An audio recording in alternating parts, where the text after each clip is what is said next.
देश के सबसे चर्चित धार्मिक स्थलों में शामिल अयोध्या के राम मंदिर के दानपात्र से कथित धन गबन का जो मामला है, उसके आरोपों की जांच जो है अब निर्णायक चरण पर पहुंच गई है।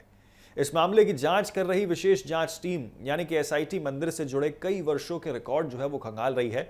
जांच का फोकस सिर्फ दानपात्र से जुड़े वित्तीय लेन देन तक सीमित नहीं है, बल्कि आपको बता दें कि ये कर्मचारियों की नियुक्ति, उनकी जिम्मेदारियां और नागरिक व्यवस्था पर भी है। इसी बीच आपको बता दें, मामला जो है वो राजनीतिक रंग की भी जो है वो पकड़ता हुआ नजर आ रहा है और विपक्ष सरकार और इसी के साथ ट्रस्ट को घेरे में ले रहा है। अयोध्या में राम मंदिर दानपात्र में कथित धन गबन के मामले में आपको बता दें, एसआईटी लगातार जो है तीसरे दिन भी जांच में जुटी हुई है। सूत्रों के मुताबिक टीम वर्ष 2021 से लेकर अब तक के सभी प्रशासनिक और वित्तीय रिकॉर्ड की जांच कर रही है।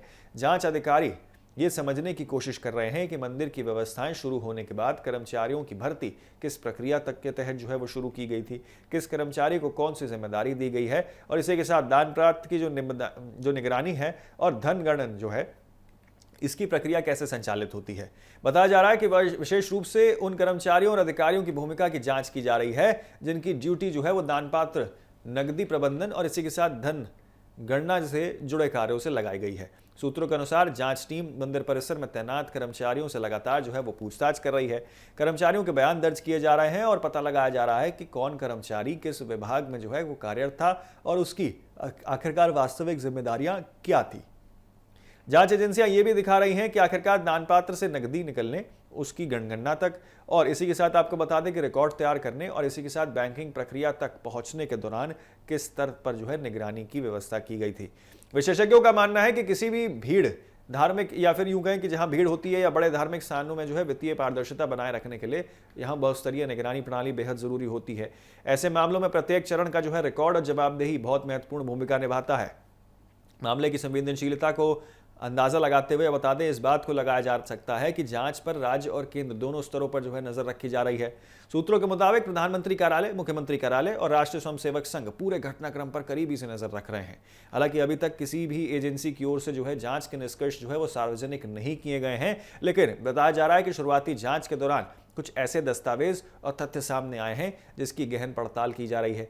इसी वजह से आपको बता दें कि एसआईटी ने मीडिया से दूरी बनाए रखी है और आपको बता दें कि जांच पूरी होने तक जो है कोई भी आधिकारिक निष्कर्ष पर पहुंचने से बच रही है।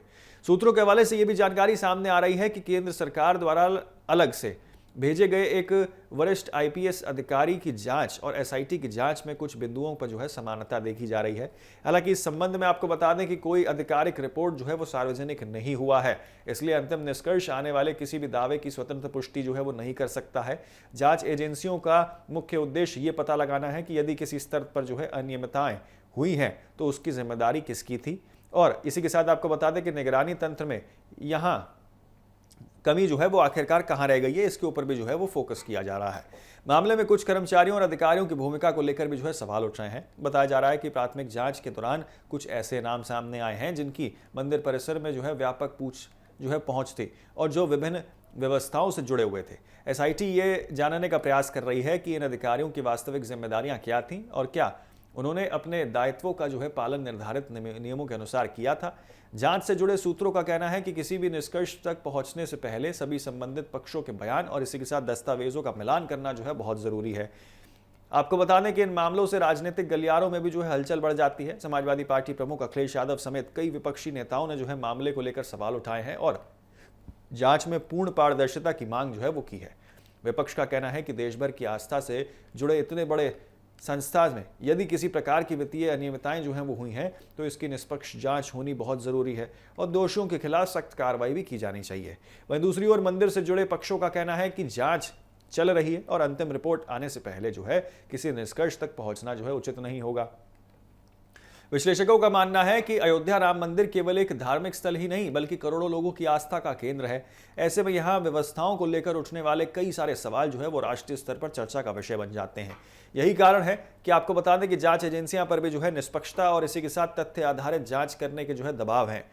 विशेषज्ञों का कहना है कि यदि किसी प्रकार की अनियमितताएं जो हैं वो सामने आती हैं तो इससे भविष्य में धार्मिक संस्थानों की वित्तीय सहायता और आर्थिक पारदर्शिता बनने की दिशा में जो है नए मानक तय हो सकते हैं। साथ ही आपको बता दें ये मामला जो है अब ये तय करेगा कि बड़े धार्मिक स्तरों पर जवाबदेही और इसी के साथ निगरानी की व्यवस्था कितनी प्रभावी होती है। तमाम बयानबाजियां जो है वो सामने निकल के आ रही हैं। राजनीतिक गलियारों में पूरा विषय जो है एक हलचल पैदा कर रहा है। क्या कुछ बयानबाजी सामने निकल के आ रही है, आपको सुनाते हैं। रिसेंटली देखा गया है कि अयोध्या का जो राम मंदिर है वहाँ पर जो अकाउंट्स हैं, जो पैसा है, उसको पैसे को गायब कर दिया गया है। अब बीजेपी के अंदर लड़ाई चल रही है। विनय कटियार जो बहुत सीनियर लीडर है बीजेपी के, उन्होंने सीधा सीधा आरोप लगाया है जो संपत राय है, जो केयर टेकिंग करते थे, वो पैसा अपने घर पे ले गए। तो 100, 200, 300 करोड़ से ऊपर सबका घपला है वहाँ पे। तो क्या अयोध्या में राम मंदिर सभी कह रहा थे, वहाँ पे इस तरीके का जो बात सामने निकल के आ रही बीजेपी के ही राज्य में, बीजेपी के द्वारा?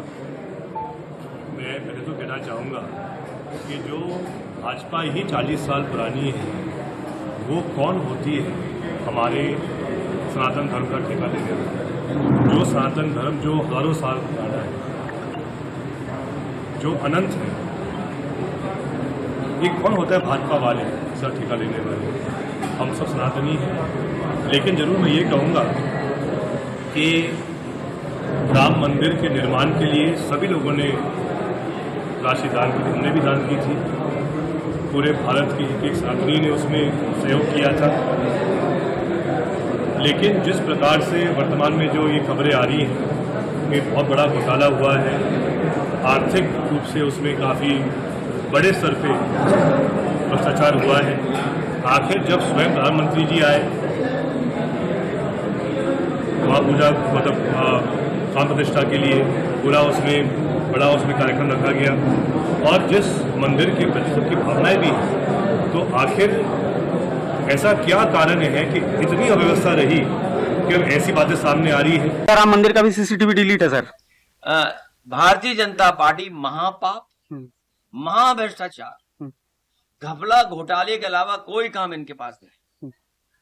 इन्होंने सनातन धर्म का अपमान किया है और चढ़ावे की चोरी, चंदे में चोरी, जमीनों में हेरफेरी, कितने आरोप लगेंगे।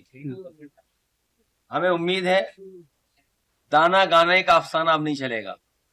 सर क्या क्या बिना किसी बड़े लोग को इन्वॉल्व हुए कि ये घटना हो सकती है? एसआईटी में क्या लगता है? नहीं जाना चाहता हूं, लेकिन एसआईटी की जांच कौन करेगा? एसआईटी के माध्यम से जो जांच होने जा रही है, एसआईटी की जांच कौन करेगा? और जिस उत्तर प्रदेश में नौजवानों को नौकरी चाहिए, अच्छी पढ़ाई चाहिए, यहाँ के लोग तो आईआईटी मांग रहे थे, इन्होंने एसआईटी दे दी। बताइए, चंदा चोरी को लेकर के एसआईटी को कितना देख रहे हैं आप?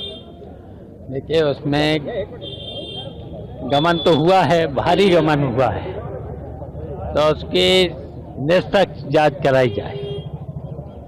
एसआईटी रखी गई है, कल मंदिर पहुंचे थे कुछ लोग, तो जांच होना चाहिए, निष्पक्ष जांच होना चाहिए। इस तरीके से इस पूरे मामले को देखिए बड़ा मामला, देखिए ये बहुत गंभीर मसला है, बहुत गंभीर मुद्दा है कि जो भगवान राम के नाम पे आप बड़ी बड़ी बात कर आए कि हम भगवान राम के नाम पर हम पूरे देश के अंदर चीजों को आज जो प्रचार प्रसार किया कि मंदिर बनाएंगे और कराएंगे, आप देख सकते हैं। पहले इन्होंने चंदा चोरी किया, 1400 करोड़ से ऊपर का चंदा चोरी। अशोक सिंघल उस समय जब थे अंतर्राष्ट्रीय अध्यक्ष तब की बात है। जमीन 2 करोड़ की जमीन कुछ मिनटों बाद ही 18 करोड़ की बेच दी जाती है। तो उसको क्यों नहीं संज्ञान लिया मोदी जी ने? इतने बड़े आप भक्त बनते हैं, आपको संज्ञान लेना चाहिए था ना। और आपके ही मेयर ने कराया, आपके उनके परिवार के लोगों ने कराया। और फिर आप देखिए इतना बड़ा मसला आया कि चढ़ावा चोरी होने लगी। पहले चंदा चोरी किया, जमीन चोरी की, अब चढ़ावा में भी चोरी कर रहे हैं। हम लोग को याद है कि बचपन में हम लोग दर्शन करने जाते थे तो हमारी माता जी, दादी, नानी वो अपने आंचल में पैसा, चढ़ावा का पैसा अपने आंचल में बांध के जाती थी। जांच माननीय हाईकोर्ट के सिटिंग जज से हम चाहते हैं कि जांच कराएं और समयबद्ध जांच होनी चाहिए। और जो व्यक्ति खुद एसआईटी में उन अधिकारियों को लगाया गया है, जो महाकुंभ के समय कमिश्नर था विजय विश्वास पंत, उस व्यक्ति को जांच के लिए लगाया गया है, तो खुद अपनी जांच में घिरा हुआ है। तो जांच कैसा करेगा? वो तो जो सरकार चाहेगी वो लिख के रिपोर्ट देंगे वो।